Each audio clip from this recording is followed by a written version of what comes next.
अस्सलाम वालेकुम students. 12th week का फर्स्ट लेक्चर ये हमारा है सिस्टम इंटीग्रेशन आर्किटेक्चर का। इसमें हमने पढ़ना है प्रोसेस मॉडलिंग को।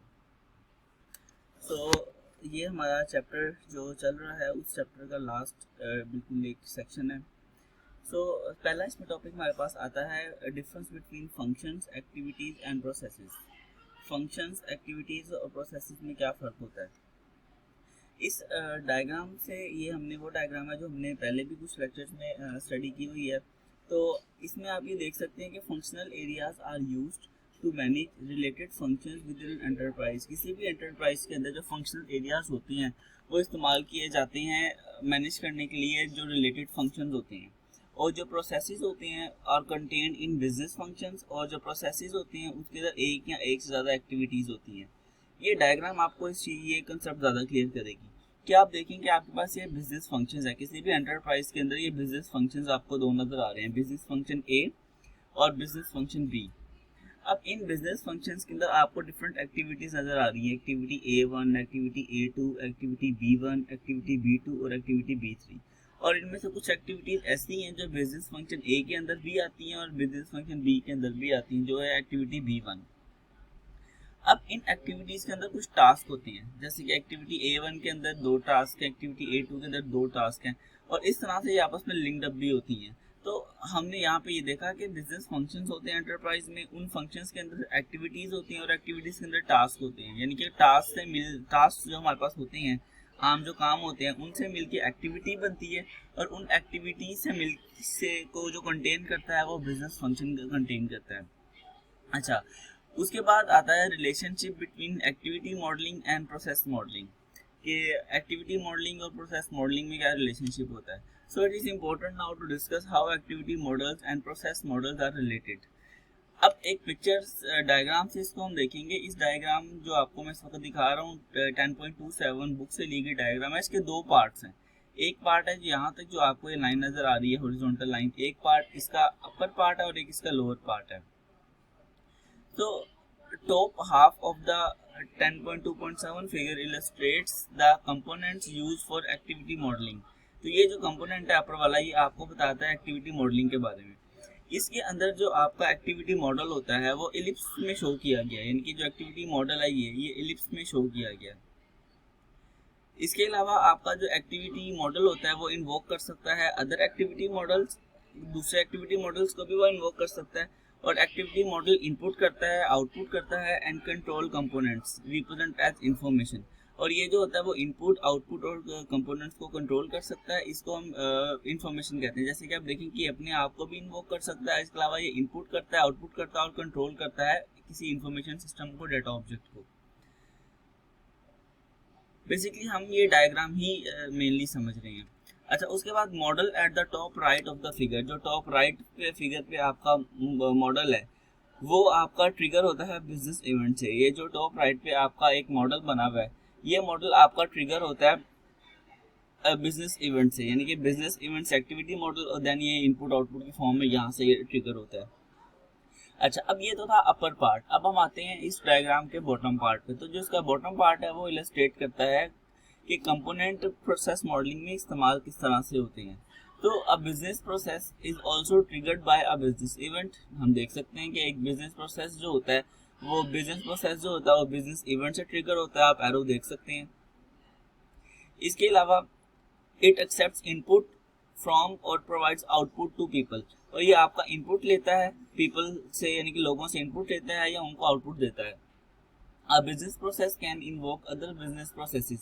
और एक बिजनेस प्रोसेस जो होता है वो दूसरे बिजनेस प्रोसेस को भी इन्वोक कर सकता है, but can not directly access the database represent at the bottom right of the figure.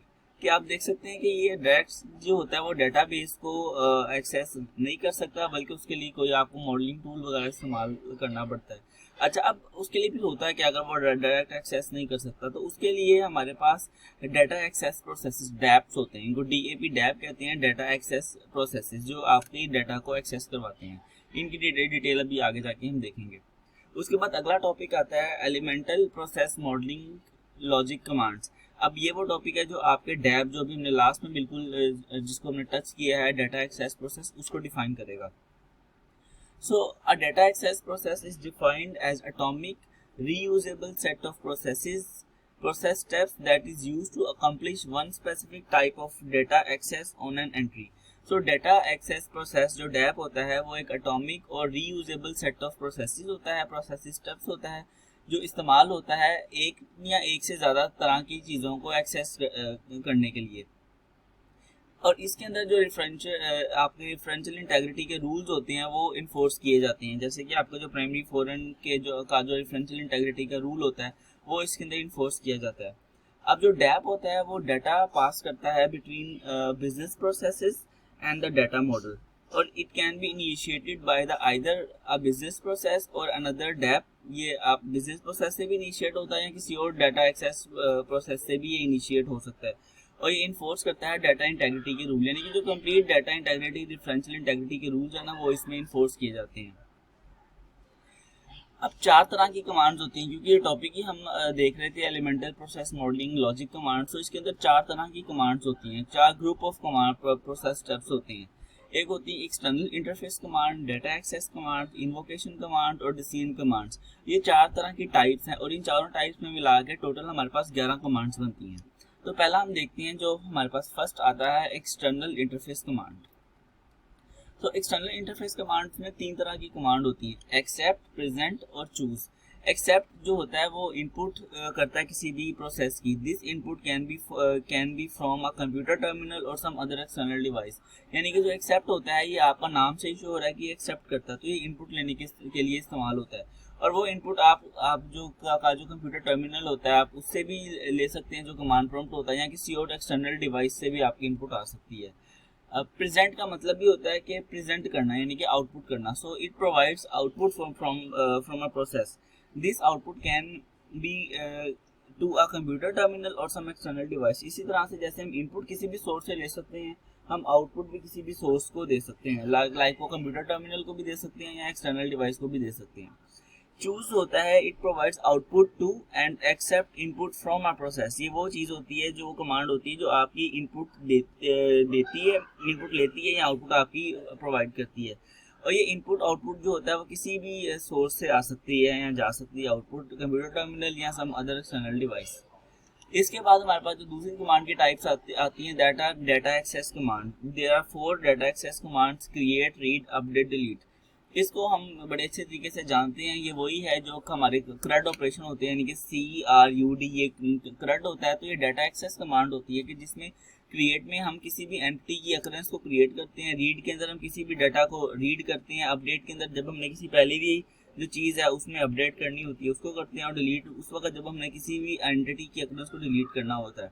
अब ये बिल्कुल वही है जैसे कि हम डेटाबेस में टेबल क्रिएट करते हैं या उसमें हम रीड करते हैं, अपडेट करते हैं, इंसर्ट करते हैं, डिलीट करते हैं, ये वो सारी कमांड्स यहाँ पर यूज होती हैं। उसके बाद आती है इन्वोकेशन कमांड। अब इन्वोकेशन कमांड जो होती है ना वो एक ही कमांड होती है डू की। अब जो डू की कमांड होती है अब वो दो तरह से इस्तेमाल होती है। एक डू की कमांड इस्तेमाल होती है to invoke a data access process. ये जो हमने डाटा एक्सेस प्रोसेस डैप बनाया था, डैप हमने डिस्कस किया था, इसको इन्वोक करने के लिए, इसको स्टार्ट करने के लिए इस्तेमाल होती है। जैसे कि डू क्रिएट कस्टमर की कस्टमर का टेबल क्रिएट कर दे, डू रीड ऑर्डर, ऑर्डर से रीड कर दे, डू अपडेट ऑर्डर, ऑर्डर से अपडेट कर दे। इसी तरह से ये बिजनेस प्रोसेस को भी इन्वोक करने के लिए इस्तेमाल होती है। जो बिजनेस प्रोसेस है यानी कि डाटा को ऐड करना है, डाटा को डिलीट करना है, अपडेट करना है, उसके लिए भी इस्तेमाल होती है। जैसे कि do add new customer, do retrieve customer order, do update customer order, तो इसके लिए भी इस्तेमाल होती है। लास्ट में हमारे पास टाइप आती है डिसीजन कमांड्स की। तो डिसीजन कमांड्स हमारे पास तीन होती हैं, एग्जामिन, इवेलुएट और नेक्स्ट। सबसे पहली आती है examine. This examines a condition value and then takes a relevant execution path based on that value. ये वो है जो इसको हम इफ स्टेटमेंट अपनी प्रोग्रामिंग में बोलते हैं कि ये एग्जामिन करती है, किसी भी कंडीशन को एग्जामिन करती है, उसकी वैल्यू को, देन उसके बाद वो रेलेवेंट एग्जीक्यूशन पाथ उसका डिसाइड करती है कि उसे इफ में जाना है, एल्स में जाना है, या अगर इसके अंदर कोई और पाथ डिसाइडेड है तो उसमें जाना है। Evaluate, this evaluates an expression to determine a condition value. It then takes relevant execution path based on truth or falsity of the value. और ये वो चीज़ होती है जो आपके ट्रू फॉल्स को चेक करती है, यानी कि evaluate करती है। उसके बाद आती है next. Next, this equates to a null condition value. So that the next in line process step is executed. ये आपकी किसी भी कंडीशन को नल वैल्यू के इक्वल इक्वेट करके चेक करती है और उसके मुताबिक वो अगले प्रोसेस पे मूव करती है, अगले स्टेप पे मूव करती है। उसके बाद आता है हमारे पास definition of parallel logic in process maps. इसके लिए भी हम एक डायग्राम की मदद से इसको समझेंगे। ये diagram sort of flow chart आप देख सकते हैं जिसमें 4 तरह की चीजें आपको A B C D processes sort of आपको यहाँ पर शो हो रहे हैं। So figure 10.30 shows 4 process steps identified as A B C and D. तो फिगर 10.3.0 में आपको प्रोसेसेस शो हो रहे हैं, प्रोसेस स्टेप्स शो हो रहे हैं ए बी सी डी जिनको हमने नाम दिए। The notation in this figure can be used to show serial execution as well as parallel execution। और इसके अंदर जो नोटेशन है वो सीरियल एग्जीक्यूशन और पैरेलल एग्जीक्यूशन दोनों तरह से आपको शो हो रही है। अच्छा, अब इसके अंदर आपकी जो सीरियल एग्जीक्यूशन होती है ये वहाँ पे इस्तेमाल होती है जब आपकी चीज़ें सीक्वेंशली चल रही होती हैं, यानी कि एक एक करके चल रही होती हैं और जो हर स्टेप होता है वो फुली कंप्लीट होता है before the next step commences. अच्छा, अब सीरियल एग्जीक्यूशन के लिए अगर आप इसको टॉप से बॉटम या लेफ्ट से राइट पढ़ेंगे, यानी कि सीरियल एग्जीक्यूशन के लिए आप टॉप से बॉटम या लेफ्ट से राइट इसको आप देख सकते हैं।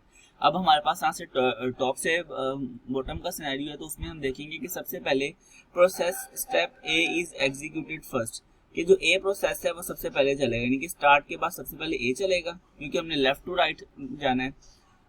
तो उसके बाद आपका जो इसकी कंप्लीशन पे स्टेप बी चलेगा, फिर सी और डी चलेगा। तो पहले स्टेप ए चलेगा और हम लेफ्ट टू राइट जा रहे हैं तो बी चलेगा, फिर सी चलेगा और उसके बाद क्योंकि लेफ्ट को ही नहीं है तो हम डाउन आएंगे क्योंकि हमने अब टॉप टू डाउन और लेफ्ट टू राइट जाना है। तो ए बी पहले हम टॉप टू डाउन आए, ए आया, फिर इसके साथ बी आया, फिर सी आया, फिर टॉप टू डाउन आया, फिर डी आया। इस तरह से इसकी सीरियल एग्जीक्यूशन होगी। उसके बाद लास्ट टॉपिक हमारे पास आता है derivation of logic for database code patterns. तो आप यहाँ पे देख सकते हैं कि आपके पास 2 टेबल्स हैं, स्किल और पर्सन, और एक मीडिएटर टेबल है पर्सन स्किल्स का। अब इसके अंदर आपका सबसे पहले पैरेलल प्रोसेस लॉजिक अप्लाई होगी जो होगी डैप क्रिएट पर्सन स्किल, कि आप इस पर्सन स्किल को क्रिएट करें, डैप पर्सन स्किल। अब ये तो होगा खाली, एक्चुअली सिनेरियो कुछ इस तरह का है कि आपका अगर मैनी टू मैनी का रिलेशनशिप होता है देन आप उसको एक मीडिएटर टेबल में ब्रेक करते हैं और आप स्किल की प्राइमरी की भी इधर रखते हैं एज अ फॉरेन की और पर्सन की प्राइमरी की भी इधर रखते हैं एज अ फॉरेन की। लेकिन उसके लिए सबसे पहले आपको पर्सन स्किल क्रिएट करना होता है। तो उसके लिए ही मैं आपको ये बता रहा हूँ कि डैप क्रिएट पर्सन स्किल, कि आपने ये पर्सन स्किल का टेबल क्रिएट किया। उसके बाद अब क्योंकि पर्सन का डाटा भी इसके अंदर चाहिए, स्किल का डाटा भी इसके अंदर चाहिए, तो इन दोनों को आपको रीड करना पड़ेगा। सो डैप जो होगा वो नेक्स्ट टाइम इन्वोक करेगा, वो करेगा डू क्रिएट पर्सन स्किल, वो तो हो गया, विद रीड पर्सन, के पर्सन को रीड करे एंड रीड स्किल और स्किल को रीड करे। और इस डैप का जो पर्पस होता है वो ये होता है कि किसी भी जो पर्सन स्किल एंटिटी है उसकी अकरेंस को क्रिएट करना, ताकि वो आपका दोनों जो साइड वाले टेबल्स हैं उनसे प्राइमरी की ला के इसके अंदर अकरेंस के तौर पे टपल के तौर पे ऐड कर सके। So applying entity dependency analysis, अगर आप इस पे एंटिटी डिपेंडेंसी का एनालिसिस लगाएं जिसमें हमें देखते हैं कि एंटिटी डिपेंड कैसे कर रही होती हैं। So we know that this intersecting entity is dependent on both of its owners. तो हमें देख सकते हैं कि ये जो एंटिटी है ना पर्सन स्किल, ये इसके जो दोनों ओनर्स हैं पर्सन और स्किल दोनों पे डिपेंड करती है, बिकॉज इन दोनों की प्राइमरी की इसके अंदर एज अ फॉरेन की आई होती है। तो और उसके अलावा जारी बात है अगर प्राइमरी की फॉरेन की के तौर पर आएगी तो रेफरेंशियल इंटेग्रिटी भी हमें यहाँ पर मेक श्योर करनी होगी। So for referential integrity purpose each person skill occurrence that is created must be for a valid person and a valid skill. तो इसका मतलब कि आपकी जो भी इसमें रेफरेंशियल इंटेग्रिटी का रूल है उसके मुताबिक जो भी पर्सन स्किल में डाटा होगा वो आपका पर्सन से कॉरेस्पॉन्ड होना चाहिए और स्किल से कॉरेस्पॉन्ड होना चाहिए, यानी कि पर्सन और स्किल से के अंदर वो डाटा होना चाहिए जो आप पर्सन स्किल के अंदर ले रहे हैं। तो ये आपको जो अकरेंस होती है ना ये वैलिड होनी चाहिए, इसके अंदर जो भी अकरेंस है वो पर्सन के लिए भी और पर्सन के लिए भी और स्किल के लिए भी। सो इस तरह से आपका ये जो टॉपिक है और ये जो चैप्टर है ये क्लोज होता है।